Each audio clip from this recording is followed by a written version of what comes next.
How you doing there? Welcome back to Babylon Talmud. Today we're studying Daf Lamed, Daf 30 of Masechta Nedarim, friends.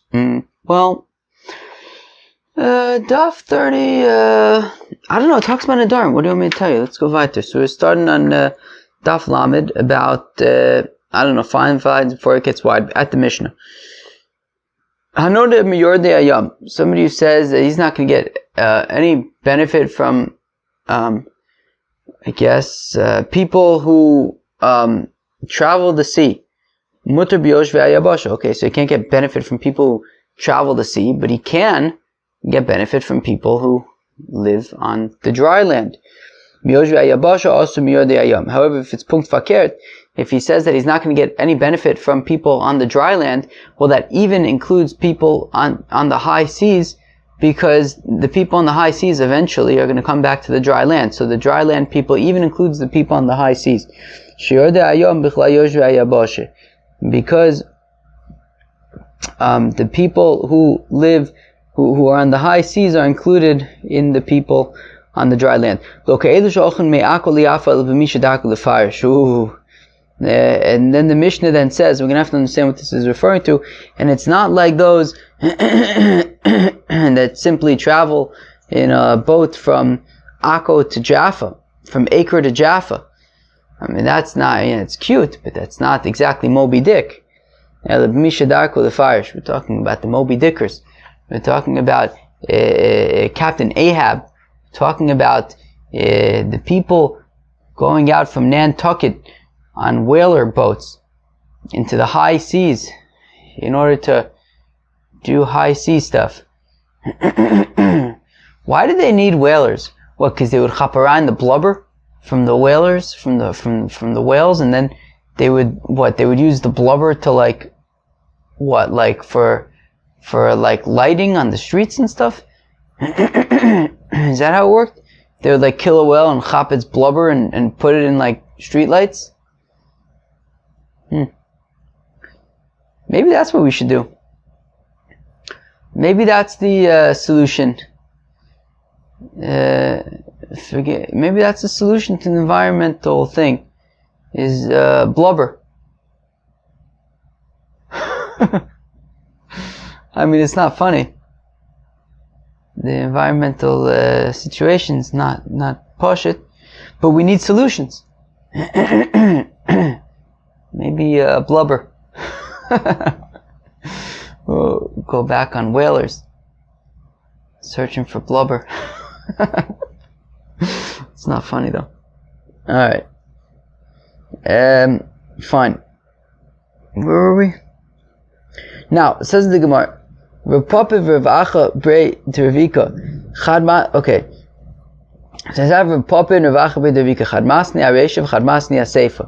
Now we're trying to understand this thing about people traveling on boats from Acre to Jaffa, being kind of cute, as opposed to Moby Dick on the high seas. Well, Moby Dick was the whale, right? So Captain Ahab, who is the narrator of Moby Dick? Did he have a name?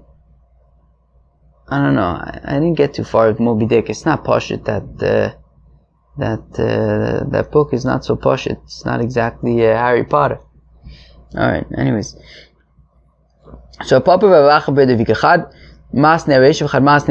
of them says that this comparison between people who take boat rides from Acre to Jaffa, comparing that to people who go on the high seas. So one says it's talking about the first part of the Mishnah, the other one says it's talking about the second part of the Mishnah. Mandatoni Aresha. So the Mandamu says it's talking about the first part of the Mishnah. Masni Achi teaches it like this. I know the Ayom Mutter Aboshe. So we say in the Resha that somebody who says that they're not going to get benefit from people on the high seas, so they're permitted to get benefit from people on the dry land. Habiyar de Ayom Osir, but they cannot get benefit from people on the high seas. And we're not talking about those. Now we're not exactly talking about people who take a quick little boat ride from Acre to Jaffa. Those would still be considered people who dwell on the land. We're talking about we're talking about people that mamish go out on the high seas. Moby Dick and Captain Ahab looking for blubber. Man, the Masni is safe. The Madam who says that's talking about the second part of the Mishnah. Masni Ochi teaches like this: Hanodam Yoshvei Aboshe, that somebody who says he's not going to get benefit from the people who live on the dry land, Osir Biyorde Ayom, is not allowed to get benefit from people out on the high seas. And we're not just talking about the people who take boat rides from Acre to Jaffa. Even somebody who goes far out on the high seas still cannot get benefit from that individual. Since even the people on the high seas eventually are going to come back to the dry land, and therefore, people even on the high seas are included in a nether that you're not going to get benefit from people on the dry land. That even includes people on the high seas, because even people on the high seas are eventually going to come back to the dry land.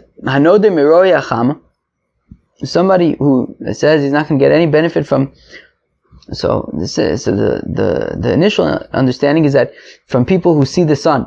Also, so he's even not allowed to get benefit from blind people. When it says roe acham, it's not talking. It doesn't mean people are able to see the sun. It means people who are seen by the sun.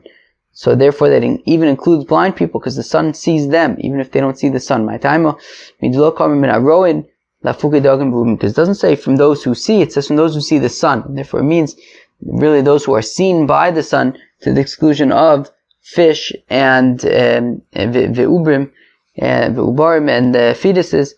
That fish are hidden by the sea, and a fetus is inside of the mother. So the sun doesn't directly see them. Fine. So somebody who says that they're not going to get any benefit from people with dark hair, with hair on their head. Also, it even includes not getting benefit from bald people, even though they don't have dark hair on their head. So people with white hair, even they're included in the neder. But he's permitted to get benefit from women and minors and young babies, because only men are considered. When you say shchori arosh, when you say people with black heads of hair, it's specifically referring to men. My time, how come, says the Gemara? It doesn't say the people with hair. It doesn't just say people with hair. It says people with dark hair. So it means people who are capable of people who have dark hair. Let's go weiter, shtickle. But he's permitted to get benefit from women and from minors, because only men are considered people with dark heads of hair. My time, because men, sometimes they have a full head of hair, sometimes they don't. But women always have hair, and young children, babies, always don't have hair. So therefore, there's no chiddush to say, that people with hair includes women. All women have hair, and people without hair, so all my babies when they're born, or I guess young babies, don't really have much hair. It takes time. So therefore, if you're saying like people that have dark hair, it's referring to men, people who do kind of sometimes have hair, sometimes don't have hair. So it's referring to them, but it includes all sorts of men, right? Not just men with hair, even bald men are even included, because it doesn't say bailei seyar, it doesn't say people who have hair. It means people shchori arosh, people who who do technically have, right? People who among their type have dark hair and sometimes don't, and that's men. Okay, says the Mishnah, Nodim and Yilodim mutter binoladim. Somebody who says he's not going to get benefit from babies who are born, mutter binoladim, is permitted to get benefit from babies that are not yet born. Okay, minanoladim also minayilodim. But if he says he's not going to get benefit from the I guess like fetuses, like babies that are not yet born. So that includes also, right, he would also be also from getting benefit from born people, because babies that are not yet born are ultimately going to be born, so therefore that includes babies that are already born. So therefore, if he says that he's not going to get benefit from babies that are already born, it does not include babies that are not yet born. But if he says he's not going to get benefit from babies that are not yet born, it even includes the babies that are born, because the ones that are not yet born are going to be born. Rav Meir says that even the babies that are born, you would be permitted to get benefit from. We're going to have to understand what that means. The Chacham say, the Chacham say that we're specifically referring to those that normally birth. Okay. Now says the Gemara, the Rav Meir v'lo miboya noladim.